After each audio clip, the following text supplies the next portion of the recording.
What's good, y'all? Shagama Kai. Welcome back to my channel. Kevin Durant, at age 34, several seasons removed from an Achilles injury, was still one of the best scorers, if not the best scorer in the NBA. This season, he averaged 29.1 points per game, 69% true shooting, 56% from the field, 91% from the free throw line, 56% from mid-range, and 40% from three. And now he's a Phoenix Sun, so they're going to get, all that scoring expertise that he has. But for him to be doing this at this age after, such a major injury is just crazy. This level of efficiency and just shooting and overall scoring prowess at his size is just incredibly, incredible. And I just want to show y'all, how he does it. KD gets downhill right here, and then even after the ball gets deflected, he just backs Reggie Bullock down, spins around over his right shoulder, and just knocks down that mid-range. You're going to see a lot in this video that KD is just an insane mid-range shooter, as you already know. Here, Nasri with a good contest, but it doesn't matter. KD's release point is so high, he can shoot over anybody. Here, KD even, once again, fumbling the ball. And here, he just, recovers the ball, and he's able to rise up in the spot that he recovers it at. Just crazy, muscle memory and just balance that he has. And then here on this play, we're going to see KD come off a little, screen from Claxton, and he's fading away towards the baseline. Just a really, really good shot right there as he has to, throw it really high in the air. Little pick and pop right there, and he's able to knock down the three. So KD does have some off-ball, scoring benefits to a team. And then here on this play, we see KD just attack right off the catch, and then he's able to go to the rim for a dunk. Rim pressure is a big part of the reason why people, kind of give KD a lot of flack. But I feel like he's such a great shooter, and, things like that. It doesn't really matter how much he gets to the rim. Here we just see him go to the classic elbow mid-range jumper. And then we're going to see KD. He gets top locked a lot, so it's really, great that he's able to kind of back cut people when they're trying to top lock him to, get the ball in the handles and whatnot. Down screen right there, and then he just gets to a spot, shoots right over Kelly Oubre Jr. He's just spacing the floor right here, and then, forces a hard closeout. And then even when, guys, stop him, he's able to still rise up comfortably and just knock down that mid-range shot. Spacing the floor once again right here, catch and shoot, and he's able to knock down the three. So he's going to be playing with, Bradley Beal, Devin Booker, guys who can, have a lot of attention on them. So it's important for him to, be able to space the floor as well. And he does a really good job at, spacing the floor, using off-ball screens and whatnot. And we see him come with the down screen right here, getting into a quick little mid-range shot. So we see he doesn't take a lot of time to get to his shots, and he's able to get his shots off really fast. He doesn't need to, take a million dribbles or whatever. And then here on this play, we see he's going to get a ball screen from Jock Landale, and then he's able to just step into the three, even with Kelly Oubre kind of on his back a little bit. Great stuff right there from Kevin Durant. Pick and roll with DeAndre Ayton right here. Just bumps Dennis Smith Jr. out of the way, and then that frees him up for the wide open mid-range shot. Even though Dennis Smith Jr. is able to jump, get a little contest, it doesn't really matter. Great stuff right there from KD. Just faced up right here with Patrick Williams. He doesn't even take any dribbles here, and then as soon as there's a little space, he just raises up. Great stuff right there, just showing how, such a cerebral scorer that he is. Handoff from Royce O'Neal, and then he's just driving. Even, off balance, he's still able to throw the shot in. Just shows what a master he is at the mid-range. One-on-one with Aaron Gordon right here, and then he's able to just go to the semicircle and then knock down the mid-range shot, even though Michael Porter Jr. came over for the help. So often it doesn't matter what help you bring, he's still knocking the shot down. Kendrick Nunn is just way too small right here, and then KD's able to knock down the three after a little hesitation. Great stuff. And then one-on-one right here on the wing, and then he just drives away from the help, and then he sees the help coming on the baseline, and he's able to knock down that floater right there. Great stuff from KD. Once again, match up with Aaron Gordon. There's help with the nail, so he just pulls up, doesn't matter. Great stuff right there. Royce O'Neal has the ball right here, and then he's going to toss it to KD on the right wing. And just look at the contest that, he has to shoot over, and it doesn't even matter. He's still able to knock down the three. Just a great, great shooter. Just a great, great scorer. Really special guy. One-on-one right here with Marshall, and then he just gets into his move really fast, and he shoots the floater over everybody. Great stuff right there. So KD is just, there's not a lot to do. There's not a lot you can do to bother him, one-on-one situations. And then we see here on this play, once again, fumbling the ball. As soon as he recovers it, he just goes right up, fully contested. Great shot right there from KD. But like I was saying, KD, he's just such a special scorer. It just takes a lot to get him, uncomfortable one-on-one. So usually when teams have to, double him, and, he struggled in the past, obviously, but I feel like when he has adequate spacing and just adequate players on the floor, he usually just dominates the competition. As you see him backing down, and he's able to just turn around comfortably at the mid-range shot. So So when you watch KD play, you see he just looks really comfortable a lot of the time. Nobody can really speed him up. He's going to get to his spots. He's going to rise up. He can, do it off of pin downs, curl screens. He can do it facing up, no dribbles. And here we just see him once again, jab, attack with the catch.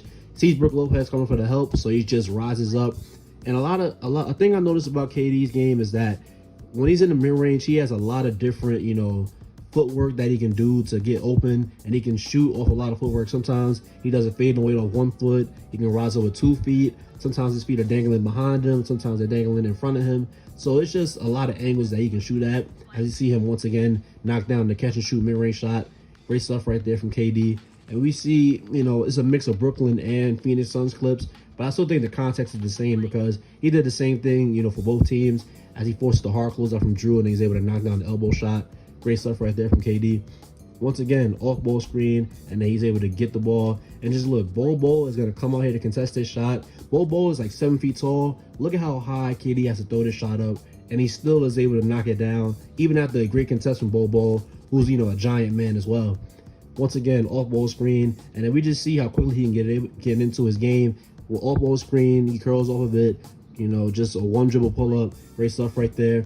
1-on-1 with Bruce Brown, too small for him, so he just pulls up, knock down the 3. Just a crazy score.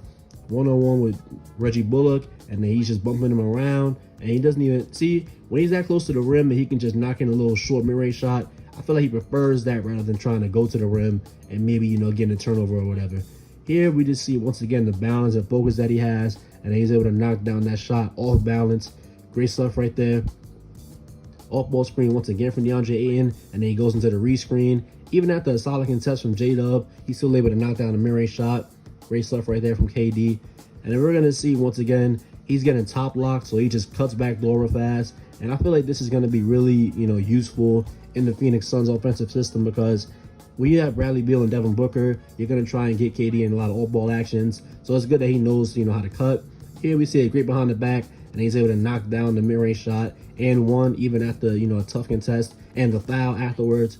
Great stuff right there from KD. 1-on-1 here, just quick action right there. He jabs one way, goes the other way. Great stuff right there from KD. And then here we see once again, he's going to get a handoff, and then he just, goes right into the floater. Like I was saying before, when he gets into the, painted area or restricted area, there's so many ways he can just get to his shot. Here, 1-on-1 with Jalen McDaniels, and then he just turns around, hits the fadeaway like nothing happened. Great stuff right there from KD. Just, love watching this guy play, love his game. Here, once again, we see him, using off-ball screens, and then he's able to hit a moving 3. So we see that he's not just an isolation scorer, one-on-one scorer. You can use him in a lot of different off-ball actions, and I feel like that's going to be really important, in the context of the Phoenix Suns next season. And then here, after Royce O'Neal misses the 3, the ball finds its way back to Kevin Durant, and he's able to just knock down the 3 once again. Great stuff right there. 1-on-1 right here, and we see this is, a classic KD move, little hesitation, pull-up 3 in transition, and he's able to knock it down. So if a defender is too small, KD can just shoot right over him, and even when they get a good contest, he's so cerebral at his scoring that he can just knock it down. As we see right there, he goes into the 1-foot pull-up right there, and we see, like I said before, he can just shoot a lot of different shots like that. Here, a little pick and pop, showing once again his kind of off-ball game, and then he's able to knock down the 3 after the pass from Kyrie.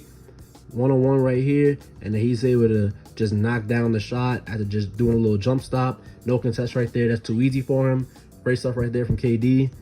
KD, once again, getting the handoff, 1-on-1 with Denny, and then he sees just goes away from the help, and then he's able to knock down the 1-foot mid-range right there. So he's just a really special scorer in the mid-range. If these clips didn't tell you that by now, I'm going to say it. Just one of the best mid-range scorers you've ever seen, if not the best. And then right there, finally, he's able to knock down that mid-range shot over Kelly Oubre Jr. So Kevin Durant, one of the best scorers you've ever seen. The rim pressure thing, obviously, rim shots are the easiest shot. But when you're that high level of a shooter, at the 3-point line, at the mid-range line, I understand why KD feels comfortable not getting to the rim as much. He has lost a step athletically, but I feel like he's still one of the best scorers in the NBA despite that. The passing, obviously you want him to be a better passer. He averaged 5 assists this season. You want to see a guy, garnering that much attention and average, a couple more assists, but I feel like he can make the basic reads. Like if somebody's doubling strong side, he can hit them real fast. I feel like he does. He's pretty solid at lay down passes, but the passing is what the passing is at this point. And defensively, he's 7 feet tall, long wingspan. I feel like he can help at the rim if he has like a strong defensive center next to him or a defensive guy like we've seen with Draymond and Claxton in the past. So him next to DeAndre Ayton should be fine. But the main thing KD does with the scoring, I feel like he's one of the best to ever do it, if not the best to ever do it. And he's just a really cerebral assassin type scorer. And it takes a lot for a team to be able to get him out of rhythm and just make him have a bad game, a bad series. So, if you enjoyed this video, thank you. Don't forget to like, comment, and subscribe, and I'll see you on the next one.